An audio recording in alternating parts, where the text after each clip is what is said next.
Your income should be হালাল। হারাম খাইয়া দোয়া করলে কবুল হবে না, ঠিক কিনা? কোটি কোটি টাকা কামাইছে, মসজিদ বানাই দিছে, 1000 কোটি টাকা দিয়ে এতিমখানা, কোনো লাভ হইছে? কোনো লাভ হয় নাই।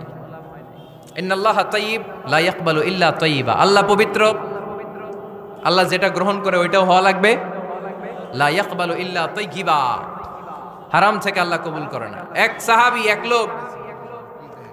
এক লোক আল্লাহর হাবিবের জামানায় কাবা ঘরের চারদিকে কাঁদতে কাঁদতে, আওয়াজ করবেন না, কাঁদতে কাঁদতে, ঘামতে ঘামতে, দোয়া করতে করতে শেষ। ইয়া রব, ইয়া রব, মাফ করো, মাফ করো। সাহাবীরা দেখে বলে, এর চেয়ে বেশি আমল তো কাউরে করতে দেখলাম না, আজকে তার সব দোয়া কবুল। বিষ্ণু বললেন, তোমরা তাই মনে করো? মাতআমুহু হারাম, ও যা খায় হারাম খায়। মালবাসুহু হারাম, যেটা গায়ে দেয় হারাম টাকার জামা। মাশরাবুহু হারাম, ও যে শরাব খায় এটা হারাম। আন্না ইউস্তাজাবু লাহু, আল্লাহর কি ঠেকা পড়ছে তার দোয়া কবুল করার, ঠিক কি না? হালাল থেকে সামান্য দান করলে আল্লাহ কবুল করে। হালাল যারা খায় তারা মুস্তাজাবুদ দাওয়া। এই যে বাজারের কুলিওয়ালা, ঠেলাওয়ালা, দিনমজুর, আমার রিকশাওয়ালা ভাইয়েরা, মুস্তাজাবুদ দাওয়া। রিকশাওয়ালার কাছে দোয়া চান, ও মুস্তাজাবুদ দাওয়া, ওরে ধমক দিয়েন না। ও দোয়া করলে আপনার জীবন উজালা করে দিবে কে?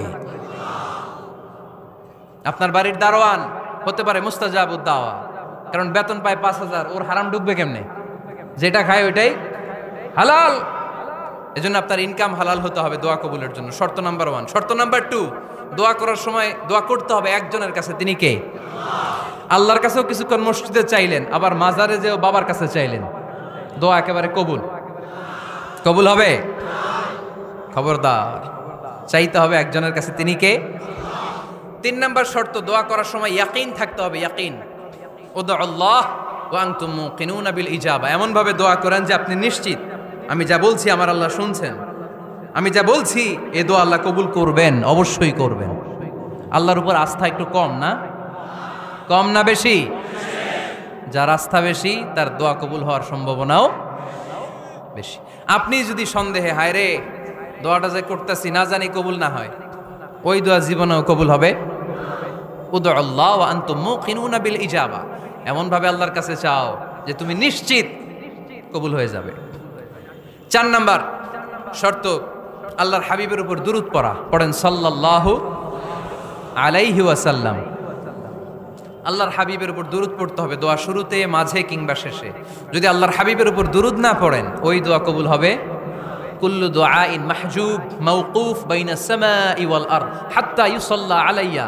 আল্লাহর হাবিব বলেন, জীবনে যত দোয়া করছো আমার উপর দুরূদ না পড়লে আকাশ জমিনের মাঝখানে এটা পেন্ডিং হয়ে থাকে। কি হয়ে থাকে? সবাই বলেন। পেন্ডিং শব্দটা কি আপনাদের কাছে অপরিচিত নাকি? মেসেজ করছেন বন্ধুরে, মোবাইলে টাকা নেই, মেসেজটা কি হয়ে থাকে? পেন্ডিং। তো দোয়া করছেন, দুরূদ পড়েন নাই, পেন্ডিং। আজকে রাত্রে যে ইচ্ছা মতো আল্লাহর হাবিবের উপর দুরূদ পাঠায় দিবেন, যত দোয়া পেন্ডিং হয়ে আছে সব আরশে উঠায় দিবে কে? দোয়া কবুলের সর্বশেষ শর্ত হচ্ছে মুওয়াফাকাতুদ দোয়া বিদ-দাওয়া। দোয়ার সাথে দাওয়া লাগবে। দোয়ার সাথে, দোয়ার সাথে, সবাই বলেন, দোয়ার সাথে কি লাগবে? দাওয়া। দোয়া করলেন, আল্লাহ পরীক্ষায় ফার্স্ট হওয়ার তৌফিক দান করো, লেখাপড়ার সাথে কোনো খবর নাই, একেবারে ফার্স্ট হয়ে যাবেন।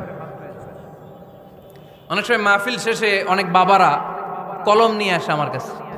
আমি বললাম, ঘটনা কি? কলম হাদিয়া দিবেন নাকি? কয় না হুজুর। তো কি? বলে, এটা পড়ায় দেন। পড়ায় দেবো মানে? আমার ছেলের পরীক্ষা, আপনার এই ফু দেওয়া কলম দিয়ে পরীক্ষা দিলে গোল্ডেন এ প্লাস। আমি কই, পড়াশোনা না করলে ডবল জিরো, ঠিক কিনা?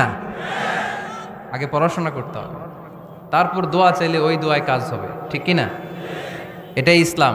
অসুস্থ, আপনি যদি শুধু দোয়া চান সুস্থ হবেন? চিকিৎসা করা সুন্নাহ। যেই রোগ হয়েছে ওই রোগের চিকিৎসা নেওয়া কি সুন্নাহ। আল্লাহর হাবিব অসুস্থ হলে চিকিৎসা নিতেন। হাতে একবার বিচ্ছু কামড় দিল আল্লাহর হাবিবের আঙ্গুলে, তিনি রেগে গেলেন, ব্যথা পেলেন, আর বিচ্ছুরে বললেন, আরে বিচ্ছু, মানুষও চিনোস না, নবীও চিনোস না, কোথায় কামড় দিতে হবে এটাও জানোস না। কিন্তু কামড় যখন দিয়ে ফেলছে, বিশ্বনবী ব্যথা পাচ্ছেন। বিশ্বনবী সূরা ইখলাস পড়ে, ফাতিহা পড়ে ফু দিতে লাগলেন। আর আম্মাজান আয়েশাকে বললেন, লবণের পানি গরম দিয়ে ঢালতে থাকো। আম্মাজান আয়েশা লবণের পানি আনলেন, লবণের গরম পানির ভেতরে সোডিয়াম ক্লোরাইড আছে, ন্যাচারাল পেইন কিলার, ব্যথা নাশ করে। আম্মা জান আয়েশা গড়গড় করে লবণের পানি ঢালতে লাগলেন, আল্লাহর হাবিব কোরআন পরে ফু দিতে লাগলেন। পানি ঢালা শেষ, গড়গড় করে লবণের পানি ঢালা শেষ, বিশ্বনবীর দোয়া পড়া শেষ, এর মধ্যে আঙ্গুলের ব্যথাও শেষ। কারণ দুইটার সমন্বয় হয়েছে, দোয়াও আছে দাওয়াও। এক যুবক হুজুরের কাছে দোয়া চাইছে, হুজুর দোয়া করেন আল্লাহ যেন আমার একটা ছেলে দেয়। কি দেয়? ছেলে হয় নাই। পরের বছর আইসা আবার দোয়া, হুজুর দোয়া করেন আল্লাহ যেন একটা ছেলে দেয়। হুজুর আবার দোয়া করলেন, ছেলে হয় নাই। তৃতীয় বছর আবার, হুজুর দোয়া করেন আল্লাহ যেন একটা ছেলে দেয়। হুজুর কয় ঘটনা কি? এদিকে আসো বাবা, তুমি কি বিয়ে করছো? কয় না, বিয়া তো করি নাই। তো বিয়া না করলে তোর ছেলে হবে কেমনে? আগে তো বিয়ের পর্বটা সার বাবা, তারপরে না আল্লাহ তোকে সন্তান দেবে, ঠিক কিনা? এজন্য দোয়ার সাথে দাওয়ার দরকার আছে না নাই? আমরা দোয়া করব, দোয়ার শিল্পটা রপ্ত করব, দোয়ায় চোখের পানি ছাড়বো, এই বিশ্বাস রাখবো আমি যাই দোয়া করি আমার রব সব দোয়া কবুল করে নেবে।